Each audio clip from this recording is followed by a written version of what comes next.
hello, Googlers. Good to see you. My name is Alex Russian. I'm a cloud engineering manager based here in the Seattle area. I'm excited to introduce today's speaker, Simon Sinek. Simon may be best known for popularizing the concept of why, described in his first TED Talk in 2009, and his interview on millennials in the workplace, which broke the internet in 2016 and led to Simon being YouTube's 5th most searched term in the year 2017.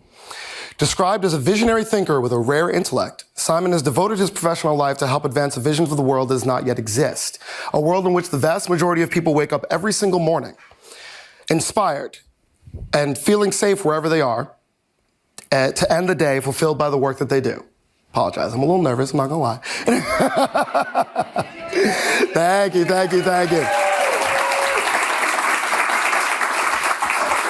Simon is an unshakable optimist who believes in the bright future and our ability to build it together. So Google, please help me welcome Simon Sinek.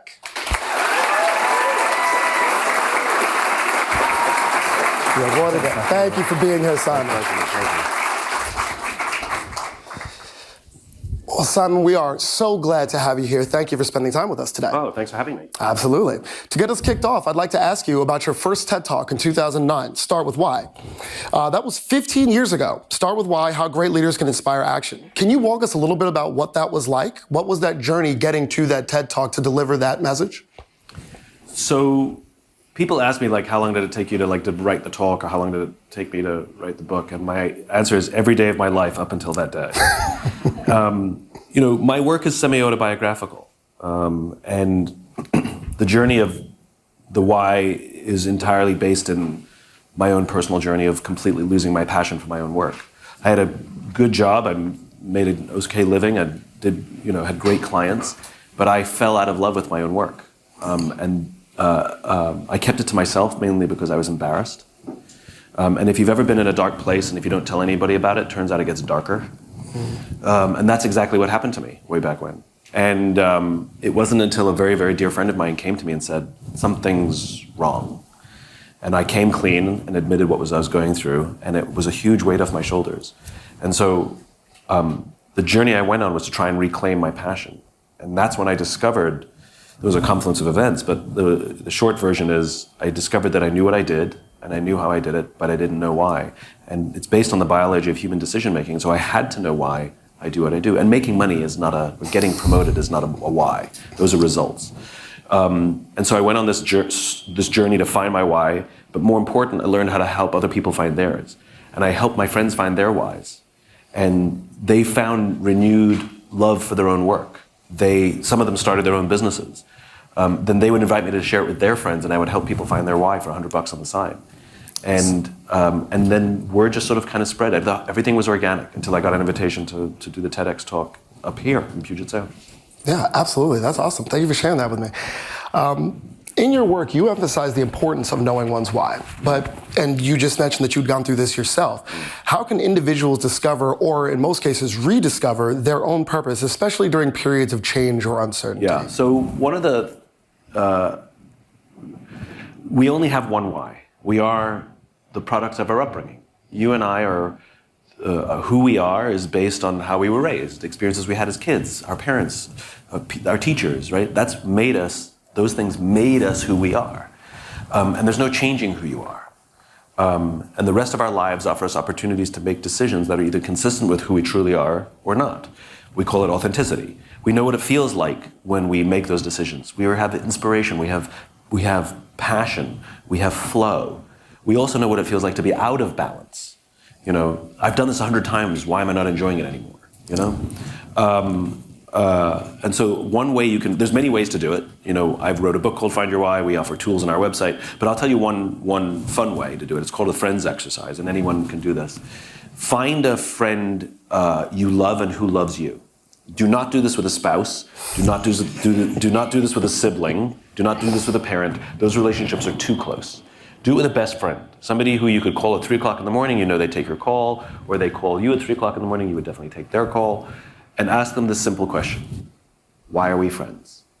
And they're going to look at you like you're insane. Because the part of the brain that controls feelings, like love and loyalty, doesn't control language. We struggle to put our feelings into language. This is It's an age-old human problem. And they're going to look at you and like you're insane, and then you actually stop asking the question why, and you say, come on, what specifically is it about me that I know you'd be there for me no matter what? And they're going to hem and haw. They're going to be like, I don't know. I can count on you. You're always there for me. And you have to play devil's advocate. Good, that's the definition of a friend. What specifically is it about me that I know you'd be there for me no matter what? And you're going to go through a few rounds of this, they're going to hate you. Don't help them, don't let anybody else help them. And eventually, they'll give up. And eventually, they'll start describing themselves.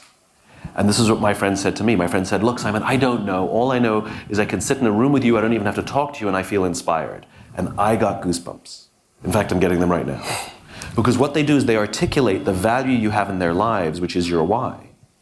And it's the thing you give to the world. That's why you had the emotional response, because it tapped something deep inside you. And that's when you know you're there, which is you'll either get goosebumps or you'll well up with tears or whatever it is, you'll have an emotional response to something they describe in themselves. And if you do this with multiple friends, which I did, they'll say very similar, if not the exact same thing.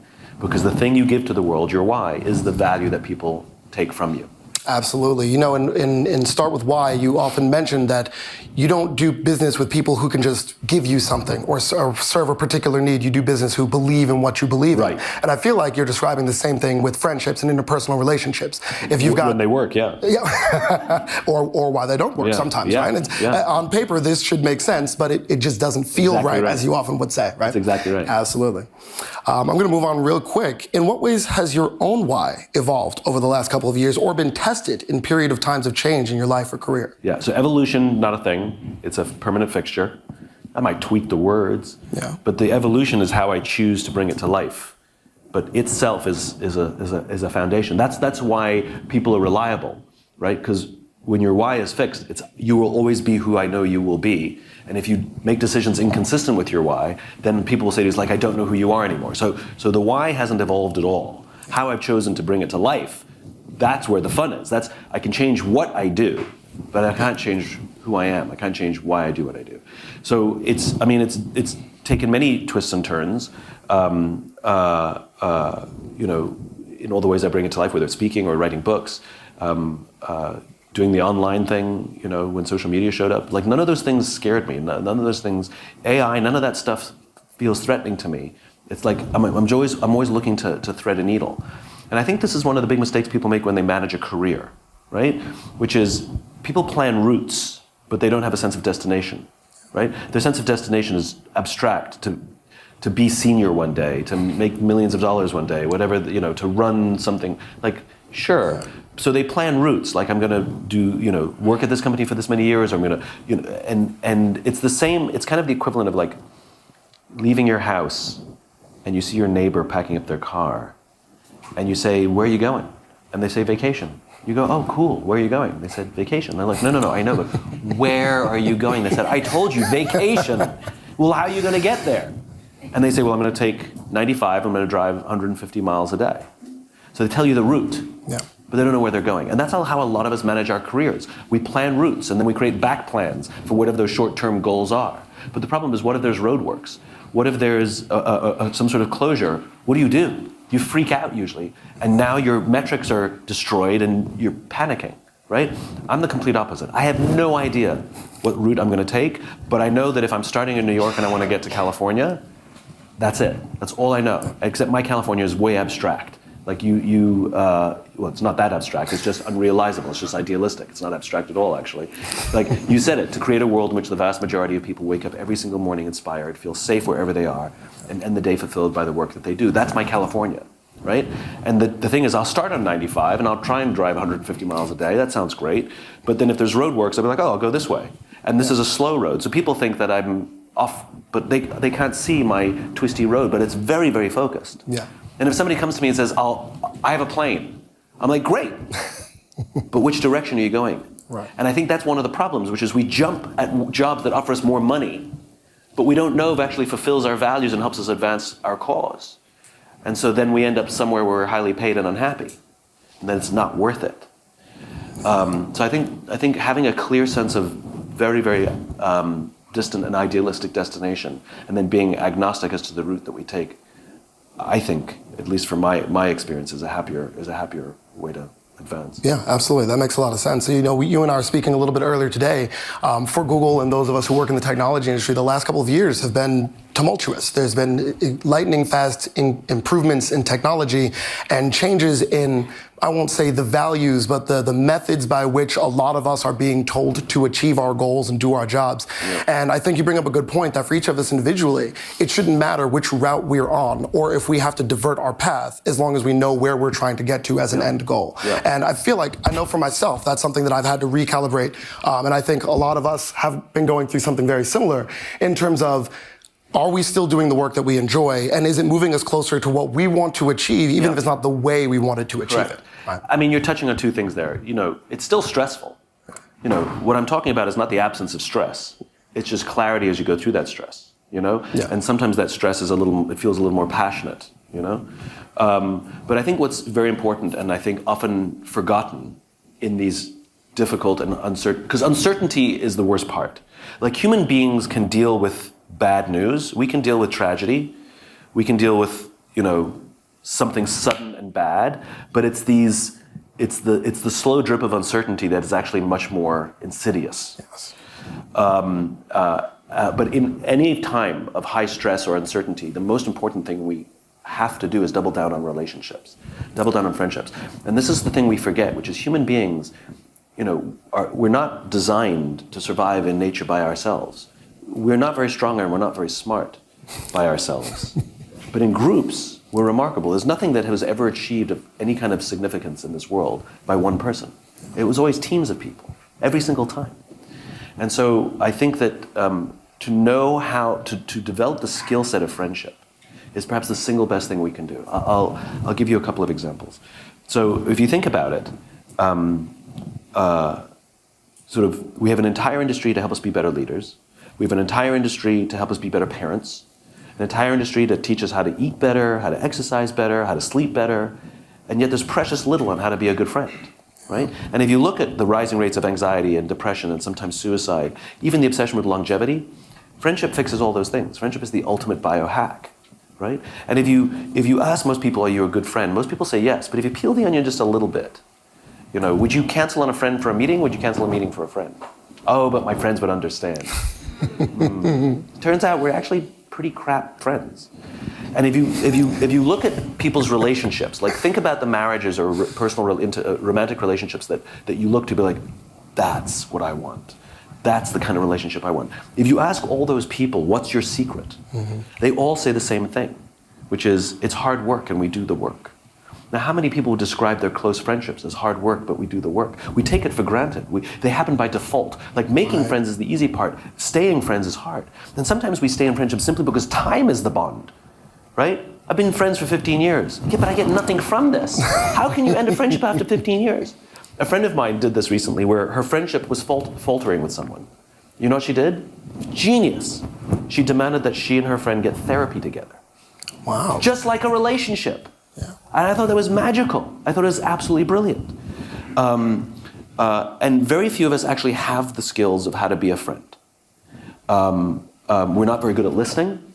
When somebody's going through a difficult time, we want to fix them. We want to offer them advice. We're not very good at just sitting in mud with them and going, yeah, this sucks. And waiting for them to say, I think I'm ready to get out now. Yeah. And making them feel not alone. And that's the core to friendship. And if we develop the skill set of being a friend to someone, it's actually helping them be a friend to us as well. A friend of mine was going through something hard, which I didn't know about. I went to her house for dinner. And we were just catching up. I'm like, what have you been up to? And she said, well, last week it was really rough. And I was like, well, why didn't you call me? Like, I'm one of your best friends. Like, why didn't you call me? She says, I did. I'm like, you didn't. She goes, I did. I texted you multiple times. I'm like, no, you didn't. And I pull up my phone to prove to her that she did. And the texts say, what up? What are you doing? Want to come over?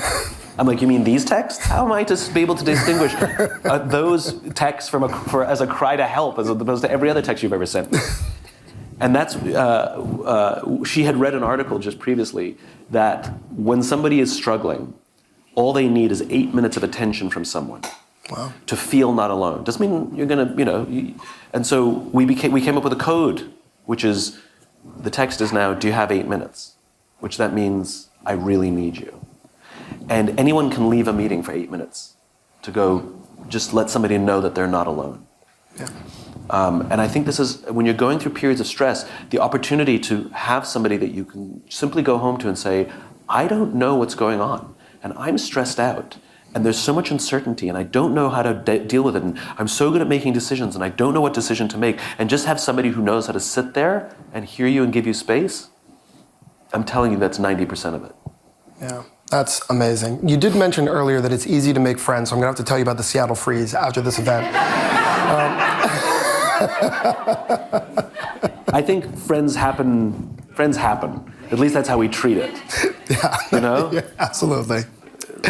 Let me pivot a little bit. Everybody has a friend, you know? even an imaginary one. Let's talk a little bit about the infinite game mindset. What is this perspective between finite and infinite games, and how does that change the way you should move through the world and how you make decisions? So this has profoundly changed my view of the world. It profoundly changed my whole approach to the world. In the mid-1980s, a philosopher and theologian by the name of James Carse articulated these two types of games, finite games and infinite games. A finite game is defined as known players, fixed rules, and agreed upon objective. Football, baseball, a new business pitch, right? If there is a winner necessarily, there has to be a loser or losers. But more important, there's always a beginning, a middle, and an end. Always. Then you have infinite games. Infinite games are defined as known and unknown players, which means you don't necessarily know who all the players are, and new players can join at any time. Yeah. The rules are changeable, which means every player can play however they want. And the objective is to perpetuate the game, to stay in the game as long as possible. We are players in infinite games every day of our lives, whether we know it or not. No one will ever win career. No one will ever be declared the winner of education or health or marriage. Nobody wins marriage, right? You haven't met my wife. If you're trying to be number one in your marriage, it's not going to work. There's no such thing as the winner of business, right? But if you listen to the language of so many leaders, it becomes very clear that they actually don't know the game they're playing in. They talk about being number one, being the best, or beating their competition. Based on what? Based on what agreed upon metrics, objectives, and timeframes. You can choose those whatever you want. And when you play with a finite mindset in an infinite game, when you play to win in a game that has no finish line, there are very predictable outcomes. Decline of trust, decline of cooperation, decline of innovation. I'll give you a real life experience that I had that really captures it. So I spoke at an education summit for Microsoft. And by sheer coincidence, a few months later, I spoke at an education summit for Apple. This was in the Steve Ballmer days. That's important.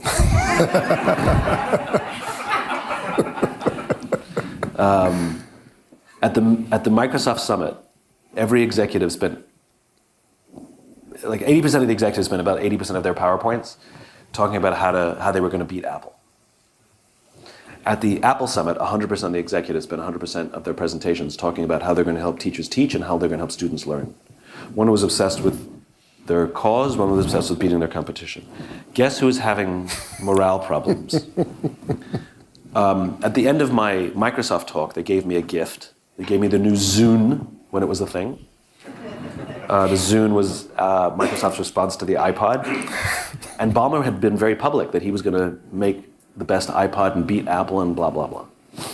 And I got to tell you, this little piece of technology was pretty good. At the end of my Apple talk, I shared a taxi with a senior Apple executive. And I couldn't help myself. It's a personality flaw. I had to stir the pot. And so I turned to him and I go, you know, Microsoft gave me their new Zune.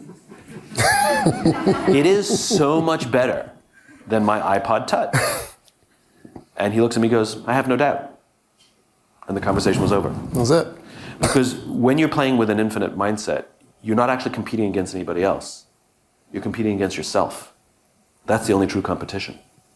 And where Microsoft was trying to beat Apple, Apple was simply trying to outdo itself. And you recognize when you play with an infinite mindset that sometimes you're ahead and sometimes you're behind. That's fine. That's just how the game goes. And it's worth noting that 2 years later, or a year later, Apple introduced the iPhone, that rendered the Zune and the iPod obsolete. And that's what happens when you play with an infinite mindset. You outdo yourself and you destroy and change marketplaces. And I think too many organizations these days, for various reasons, which we can go into if you want, but too many organizations and too many leaders are playing with a finite mindset and infinite game. Like when Circuit City went bankrupt, Best Buy didn't win anything. That's a really good point, absolutely. Now, you've written about the importance of optimism. What's the difference between blind and informed optimism, and why is the latter essential for effective leadership? Well, I think I don't think any optimism is blind. I think there's blind positivity for sure. I mean, not to make it a semantic debate. Yes, there's a blind positiveness and there's an aware positiveness. But the way I like to define it is a leader or someone who's constantly positive. That is actually very unhealthy. Because for one, it's just not true. In very dark times when our leader comes and goes, everything's great, guys, look at all the good things that are happening. It's like, shut up, right? And when you see somebody in very hard times who's always positive, it actually makes you feel worse about yourself. Because you're thinking, God, if they're always positive, there must be something wrong with me. So it's actually not helpful. And it does not breed esprit de corps and camaraderie. I understand why leaders do it. It's well-intentioned. It just doesn't work. Optimism is the opposite. Optimism is not naive, nor is it blind. It is the undying belief that the future is bright. But we can sit in hell and darkness and struggle now. Optimism allows for that. Optimism allows you to say, look, these are the darkest times we've ever been in. And I don't even know how long it's going to last, and I don't even know 100% how to get through it. But what I do know is that if we work together and take care of each other, we 100% will get through this, and we will come out stronger than we went in. That's optimism. And that's what good leaders are able to do. They're able to help us work together in darkness, but not ignore the fact that it's dark. Yeah, absolutely. One of my favorite phrases is, it might get worse before it gets better, but the getting better is the important part, right? Yeah. So I agree with you. It usually gets worse before it gets better. Yeah. Time after time. All right, let's talk about change a little bit. Change is often accompanied by fear and resistance. How can we shift our mindset to view change as an opportunity for growth and innovation? And what are some practical strategies we can use to cultivate a more optimistic outlook during times of change? All right, that's a big one. Okay, so I love all these change management. I love all these change management PowerPoints that are always given. People fear change. No, they don't. People fear sudden change. Gradual change is not threatening. Evolution offends no one, and sometimes the results of that evolutionary change can be profound, and there's no going back. People don't fear change. People don't want whatever's working for them to be disrupted, right? So it's not that I fear the change, it's that this is working well for me. I don't want this to change. And I look at that with uncertainty going, is it going to take away this? Then I don't want it. And usually when people are resistant to change, it's not the change they're resistant to, it's fear that someone younger will take over my job, someone less expensive will replace me. It's fear that whatever's been working for me that got me promoted time and time again will no longer work. It's almost 100% fear-based. And so if you can just recognize that, instead of giving people PowerPoints with rational explanations why a change is good and you can look forward to this change, it doesn't. What you're attempting to do is address emotions with facts. You can never bring facts to an emotional gunfight. You have to meet people where they are. Emotion meets emotion, facts meet facts. So the first thing to do is sit down and understand and listen to people. Tell me what's going on. Tell me what you fear. Do you fear anything? And they'll always project. It's this that's broken, it's that doesn't work. But at the end of the day, and we have a rule at our company, which is if the response is above a 5, it's about something else. Like when you leave your fridge open and your partner screams at you, he's like, why do you always leave the fridge open? It's like, it's not about the fridge, right? And so usually when people are that resistant, it's usually not about whatever change you're proposing. And so a good leader will spend the time to go and make that person feel heard. That's the most important part. It doesn't mean that they're going to get what they want, but people want to feel heard, right? Like something like 70% of medical malpractice suits are because the doctor refused to apologize. Right? People want to be seen and people want to be heard. And if they feel validated and they feel like their points of view are considered, people don't always expect to get what they want. They just want to know that they've been seen and that they matter. Yeah, Absolutely. That makes a lot of sense. I mentioned briefly earlier, I feel like we're going through a period of a lot of change now, and it is the suddenness of it usually that catches us so off guard. In the technology industry, sudden changes happen all the time. Sure. You mentioned earlier about the iPad or the iPhone.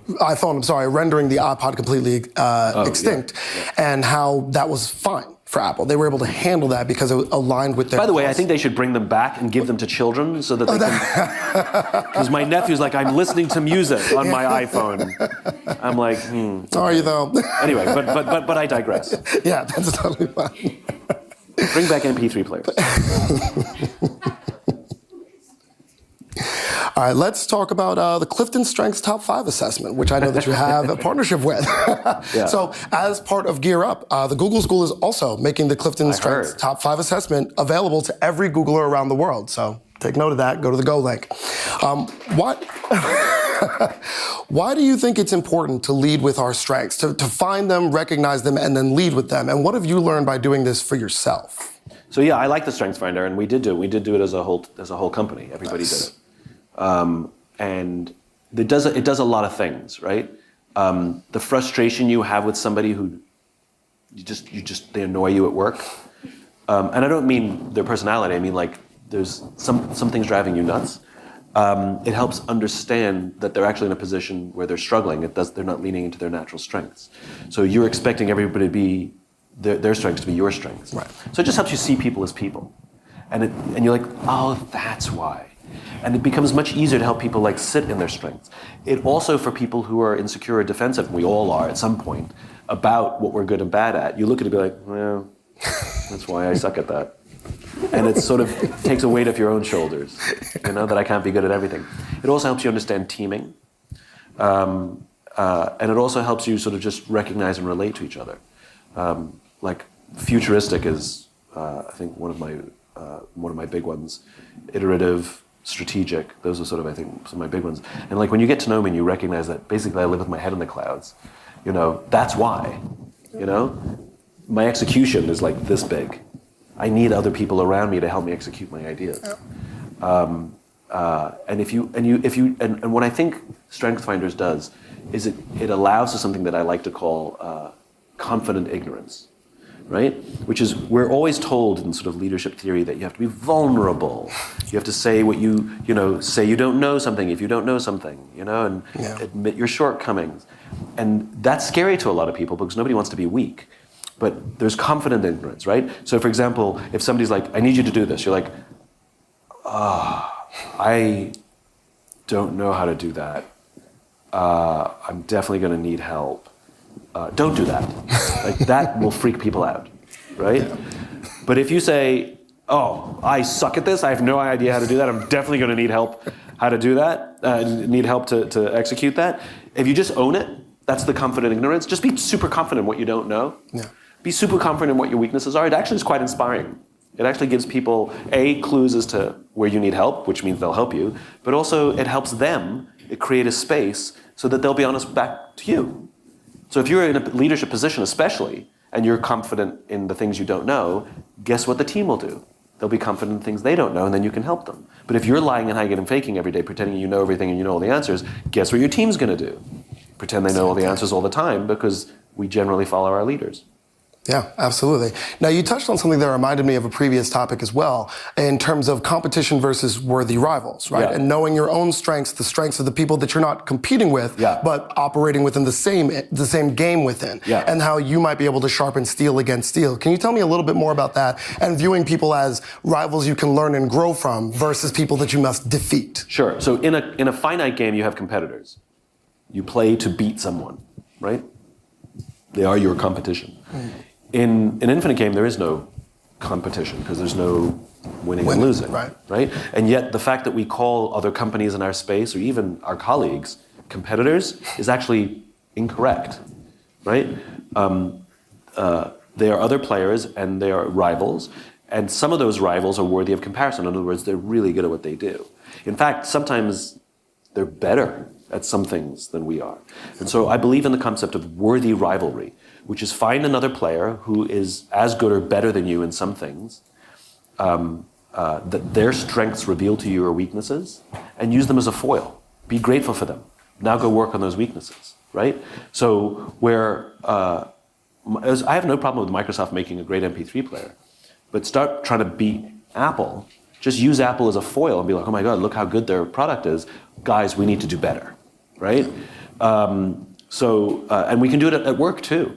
You know, we pick people we compete against at work, which, think about that. Like when you hear somebody got a promotion and you get mad, right? Like you got mad at somebody else's success. Yeah. Well, they don't deserve it. Maybe not. I mean, nobody said this was always fair, right? Think about all the promotions you got. Because I deserved all of my promotions. Every single one. Over everybody else, yeah. No. But having worthy rivals at work is totally fine. To be like, oh my God, that person, they're so good at public speaking. They're such a great engineer. They're so good at like the way they lead, and other people just like follow them. That if they quit, I knew that like 10 people are going to leave with them. Like I want to be like that.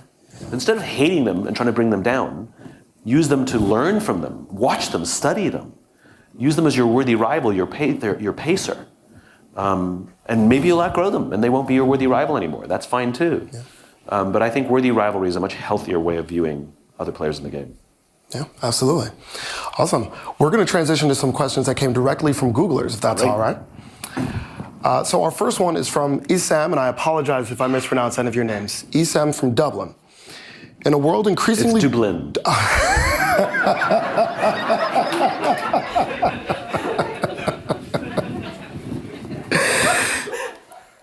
In a world increasingly driven by artificial intelligence and automation, how can individuals find and maintain a sense of purpose? And what role should leaders play in helping them do so?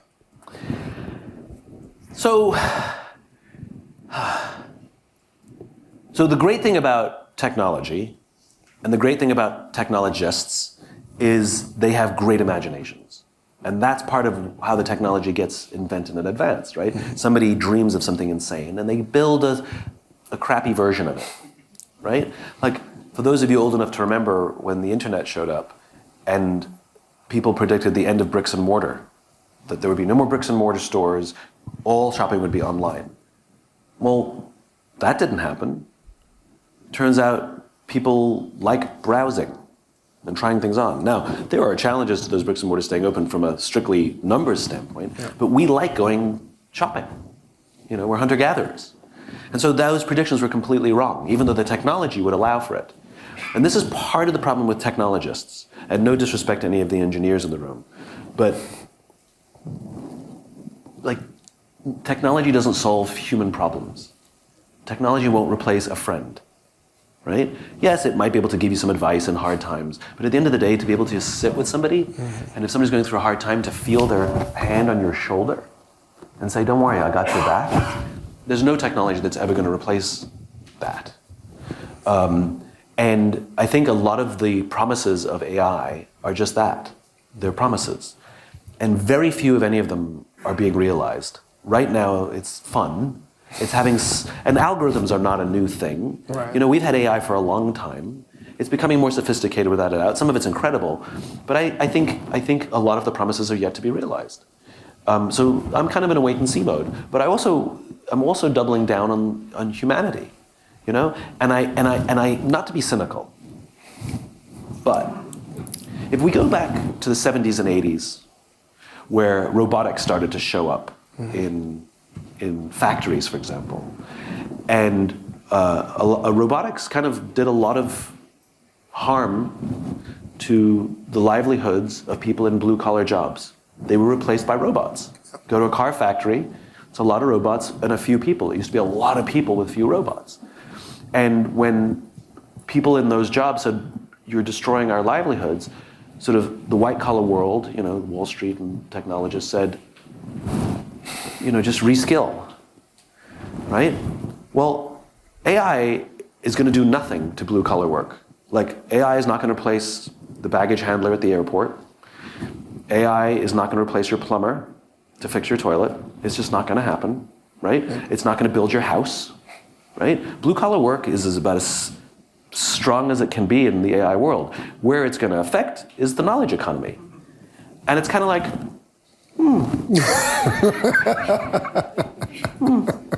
It's kind of like a balancing, you know?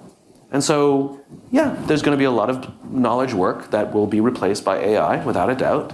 Will it completely decimate it? No. Will there be new jobs created that we can't imagine? Of course. And by the way, I don't think prompter is one of them.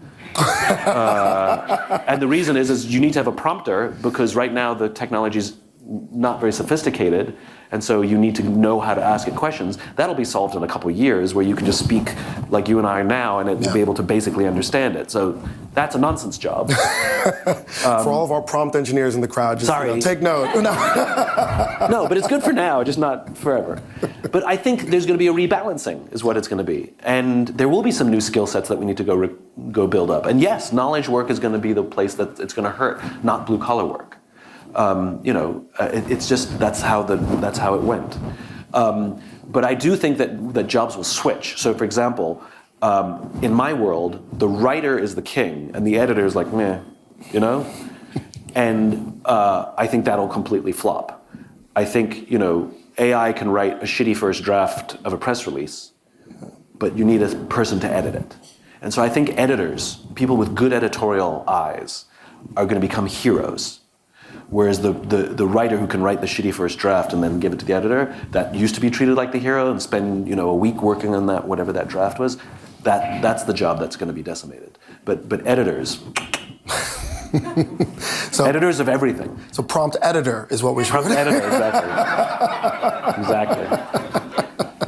Because at the end of the day, AI is good at taking old work and. Like, I'm not afraid of AI. AI, like, if you said, write a book in the style of Simon Sinek, it'll write a book based on what I've done. Right. But it has no idea what I'm thinking.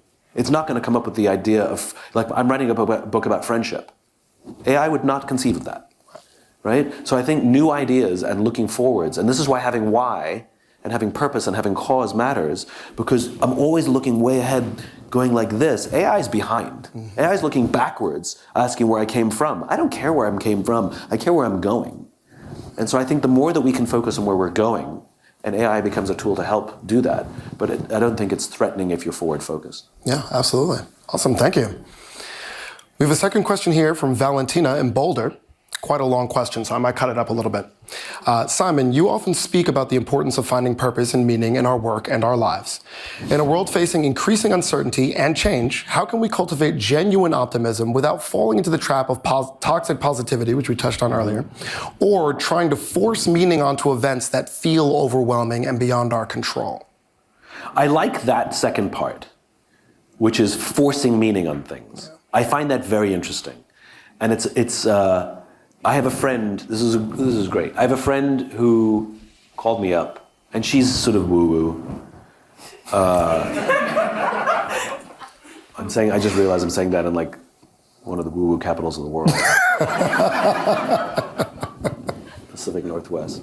Anyway, she's woo-woo, and I call her up to check in on her, and she's going through a hard time. And I'm like, how are you? She goes, it's difficult, but I'm supposed to be learning a lesson. I said, how are you? She goes, I'm struggling, but the universe is telling me that I need to, up my game. I'm like, how do you feel? She goes, and this went on like so many rounds. Yeah. And I just kept saying, but how do you feel? How do you feel? And she just kept telling me that, the universe is trying to teach her a lesson and she needs to look inside deep and all this stuff. And I just said, can you stop with all of this, please, and just tell me how you feel? And she says, I'm sad. And she started crying. I said, just sit in that, please. Like, don't worry about what you're supposed to learn. Don't worry about if it's a sign. You're sad. Just be sad. And I think our society has forgotten. Here's how I'll tell you. So I love art. I buy a lot of art. And I bought this beautiful sketch of a dead bird. And it showed up in the mail. And I opened it up, and I was like, I had the biggest buyer's remorse. I was like, what the hell am I doing buying a picture of a dead bird? Like, I'm not gonna hang a dead bird on my wall. And I was just like, And by sheer dumb luck, I had a friend who was visiting, who was over at the time when it showed up in the mail, who's an artist. And she says to me, a good art collection has what does she say? She says a good art collection encaptures all the emotions. And I went, yeah. And then I had my dead bird framed, and I hang it on the wall, and I love my dead bird now because I have all the emotions in my art collection, not just the happy ones. And the same is true for people, right? A healthy person has all the emotions. If you get stuck in sadness, that's a clinical problem. If you get stuck in happiness, that's not healthy either, right? A good, well-rounded human being has all the emotions, and we should be okay with having emotions. In fact, we've made it that it's a bad thing to have emotions. Like, think about how we talk about mental health. We talk about mental health like it's a goal. You either have it or you don't, right? Which is nonsense. I don't even like the term mental health. I like the term mental fitness. It's something you're constantly working on. Like, fitness is something that we're supposed to always be doing. Sometimes we fall off the wagon, sometimes we get back on, but it's a lifelong process. And mental fitness is the same thing. I should always be working on my mental fitness. Sometimes I'm ahead and sometimes I'm behind. But it's okay to be sad, or confused, or uncertain, or depressed, and just go through. And the most important thing is for us to do is just say it. How are you? If I'm honest, a little sad. What's making you sad? Not really sure. Anything you want to talk about? No, I'm good. Well, I'm here for you. I appreciate that. And just knowing we're not alone, that's what makes us capable of managing our emotions and being in our emotions. My friend Rick, who's he's a monk to all of us. I asked him about loneliness. And I said, Rick, do you ever get lonely? And he said, never. I'm always with myself. And I've taken that on. I've taken that on. And I've taken on sort of being okay with my emotions. But I think, I love what she says, like trying to find meaning where there is none. Sometimes it's just a bad day. Sometimes you didn't get enough sleep. I mean, who knows what? Sometimes you just feel a little lonely, a little shitty. Okay. Just make sure you're okay with it and make sure maybe somebody knows, and that's it. Yeah, that makes sense. Awesome. We have a question from Dennis in New York. In your view, what role does optimism play in driving innovation? How can Google employees use optimism to fuel creativity and breakthrough thinking, especially in times of uncertainty? You have to have optimism for innovation. You have to have an infinite mindset for innovation. Otherwise, it's features and benefits. Otherwise, you just make the screen a little bigger and make it a little faster. That's all you ever get, right? And that's usually where tech goes. It goes to features and benefits because the pressures become greater, the risk tolerances become smaller in companies. The incentive structures no longer reward risk-taking, they reward success, right? I remember when I was young in my career, I'll spare you the whole story, but basically I took part in something that failed and I got a huge promotion. And they promoted me for my initiative. They rewarded the behavior, not the outcome. And great cultures will recognize the behaviors that they want repeated, not just the outcomes. Because if it's only outcome-based, we're going to play it safe. Because we're more likely to get an outcome, right? And so leaps, the same year that Babe Ruth broke the record for home runs, he also broke the record for strikeouts. And I think it was Hank Aaron who broke his record. He broke the strikeout record as well, right?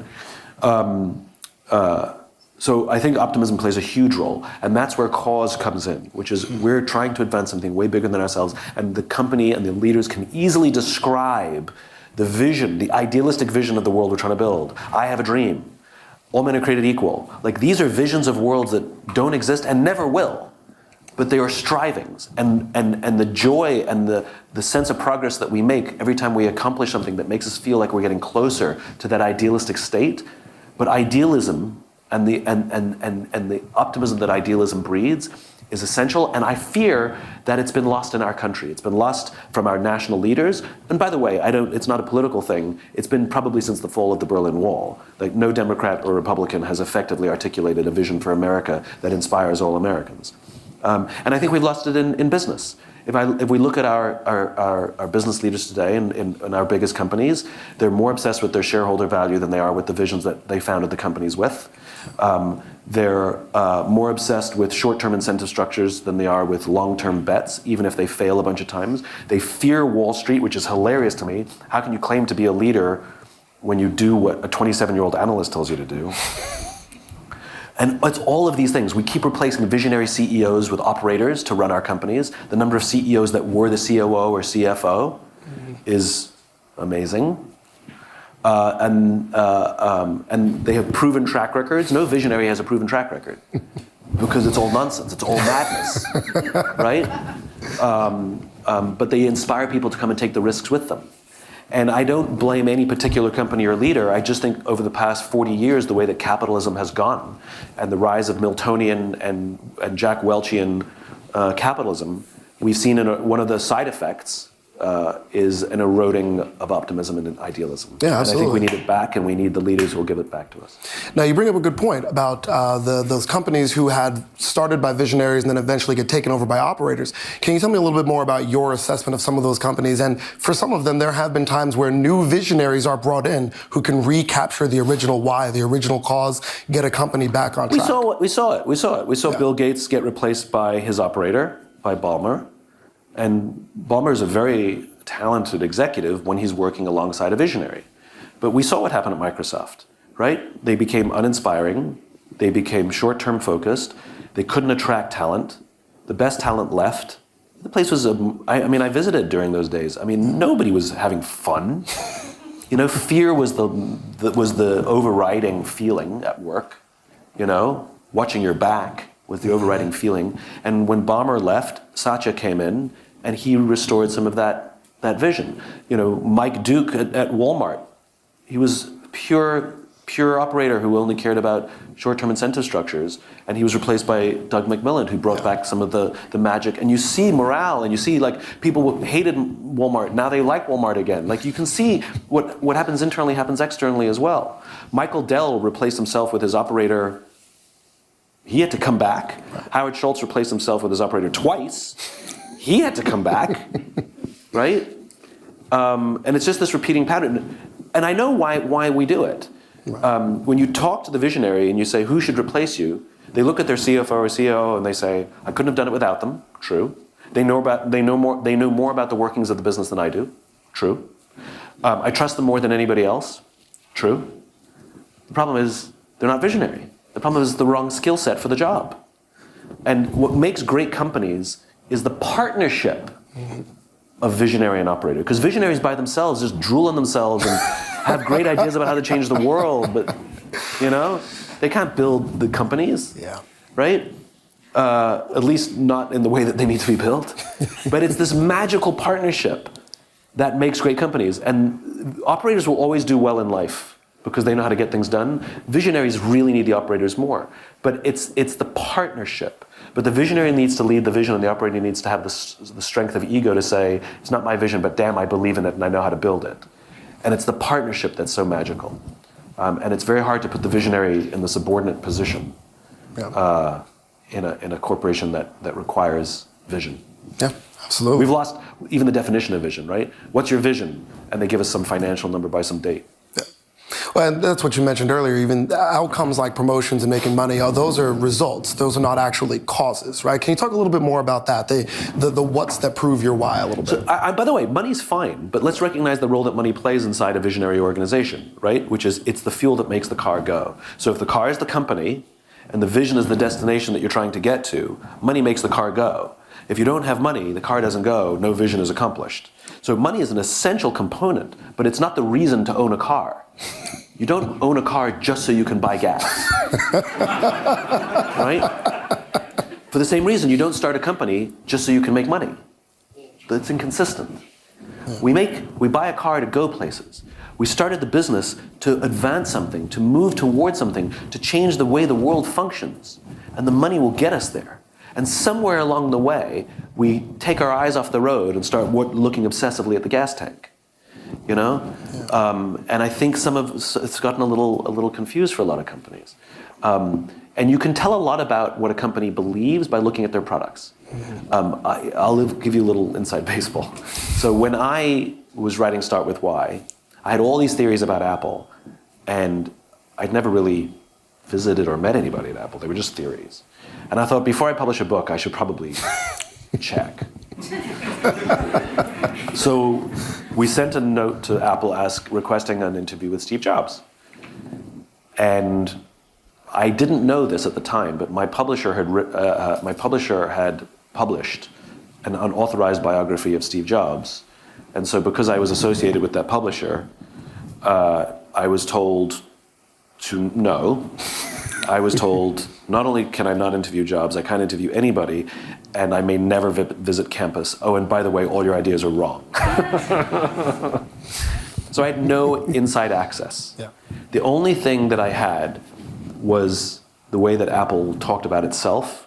So I looked at its packaging, I looked at its products, I looked at its store experience, I looked at its advertising, I looked at its PR, I read its legal type on a box. I just looked at everything that was public. And you can see a very clear pattern of who they are, who they were, and what they stood for. And so I could easily assess what the why was, because what they did proved it. Yeah. What they did was so consistent. Some of the what's made money, some of the what's didn't make money, but it didn't matter. The through line was there. And so I was able to accurately say this is what Apple stands for, stood for, just by looking at what they put out there. So I think when you asked me the question before, how do you use the why? The why is a filter. So Disney, for example, went off the rails when at the later half of Michael Eisner's tenure, because he became obsessed with world domination. When Bob Iger and Tom Staggs took over, they sat down with the portfolio and they divested of things that didn't make sense. So they got rid of the production company that made Pulp Fiction. They got rid of the music company that had bands in it called World War III. That was named as one of the bands that did death metal. Not very Disney. And they were profitable, but they didn't prove the Disney ethos. So they just divested of them. Disney has never and will never go into casinos. Like, think about that. A Star Wars and Marvel casino in the Vegas Strip, best casino ever. Good. It'll never happen because it doesn't fit the ethos. You'd scratch your head and say that doesn't make sense. Right. And so they're very disciplined about doing things. They don't just chase profit. First they say, should we be in this business? Now, how are we going to make a profit doing it? But there's a filter first. And I think what happens for a lot of companies is they chase the money before they run the filter. Yeah. So using your why is that filter. Absolutely. All right, we have a question from Miyoko in New York. It can feel easy to be an optimist when things are going well. What tips do you have for maintaining an optimistic mindset when things are tough, especially for an extended or uncertain period of time? Yeah, so a couple things. It goes back to the answer I gave some moments ago, which is the future is bright. And for an optimist to say, this sucks, and what you double down on is relationships. You double down on taking care of each other. You double down on all of the principles of good leadership. And so how you make it work, whether you're in a position of formal leadership or not, and this is important, which is every one of us can be the leaders we wish we had, whether we have the formal rank or not. And you take responsibility for making sure that you good, we're good. You take responsibility for saying, folks, I don't know how long this is going to be. I don't know. This sucks. This sucks. It sucks for you. It sucks for me. I don't like this either. This sucks. But I know that if we take care of each other, we will get through this stronger than we feel now. And what you find is the strength of those relationships. If somebody's laid off, they leave with this network. If people decide to quit, they take people with them because we follow people. Right? And so what you're doing is relationships will always outlast everything else. There's nothing certain about anything at work. New technologies are disruptive. New leaders are sometimes disruptive. Corporate strategies are sometimes disruptive. And we can't rely that everybody makes the right decisions. People in leadership positions make stupid decisions. And sometimes we're the collateral damage of stupid decisions. It happens all the time. It doesn't mean they're bad people. It just means they made a stupid leadership decision and didn't consider the ripples. So the thing that we have to double down on is friendship. It is the thing. And that doesn't mean we're going to avoid struggle.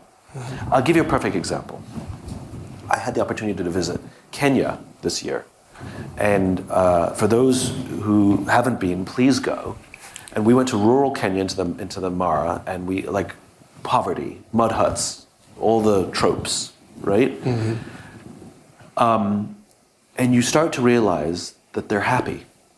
They don't die of heart disease. They don't die of diabetes. They have a lot less cancer. And yes, they have struggle. They have struggle that we can't comprehend. Walking for hours to get water. Yes, all that is true. They absolutely have struggle. But they have each other in a way that we don't. And we look down on them, because we have wealth and they don't have wealth. Like, our kids have lots of toys. Their kids have a stick and a tire, But there's data that shows that children with too many toys, children with more toys, have a worse imagination than children with fewer toys. So yeah, the kid's got a stick and a tire, and he's laughing, and he's with his friends, and you realize that kid's got an imagination. He's not playing with stick and tire, he's playing up here. Yeah. And the way they talk about leadership and the way they talk about taking care of each other, and I started to realize, like, we're so addicted to money, we're so addicted to wealth, that we feel sorry for people who don't have wealth, right? And so it's like a heroin addict feeling sorry for somebody who doesn't feel my high. And we're looking at the heroin addict going, yeah, I know you feel good, but you're addicted to heroin, right? And I realized, like I think we can double down on imagination. We can double down on having less. We can double down on community. We can double down on taking care of each other. We can double down on celebrating the success of others. We can double down on the joy of helping someone else achieve. And that's some of the people I met there.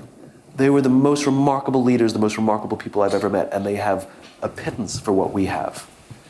And I think we may have wealth, but they're a lot wealthier than we are. Absolutely. Well, thank you very, very much, Simon, for sharing all of these thoughts with us. This conversation is giving me a lot to think about. I hope you all have enjoyed it as well. Thank you so much for being with us here today. This was a real pleasure. Really enjoyed it. Appreciate it. Thanks so much. Really appreciate it.